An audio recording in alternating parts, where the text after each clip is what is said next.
السلام عليكم ورحمة الله وبركاته. اللهم صل وسلم وبارك على محمد. ازيكم يا حبايبي، عاملين ايه؟ يا رب تكونوا بألف خير. هنعمل مع بعض ملوخية خضراء. انا جبت حلة حطيت فيها نص كيلو ملوخية، خرطتها كويس، حطيت معاها مكعب مرق، رشة سكر، ربع معلقة سكر، نص معلقة توم مفروم او 3 فصوص توم.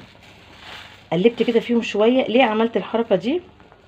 علشان تقدري تتحكمي في سمك الملوخية. في ناس الملوخية بتبقى خفيفة، بتبقى تقيلة، فعلى حسب حبك لسمك الملوخية فبتعمليها كده. الشوربة بتبقى في حاجة بتغلي، في حلة تانية بتغلي، وانتي بتقلبي الملوخية المخروطة كده مع الحاجة اللي احنا حطيناها. لما تشربها خالص ننزل بقى بالشوربة واحدة واحدة كده.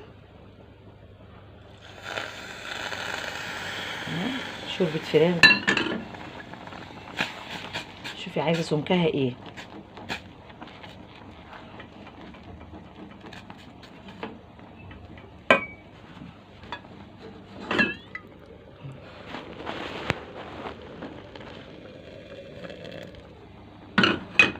السمك اللي انت عايزاه في ايديكي.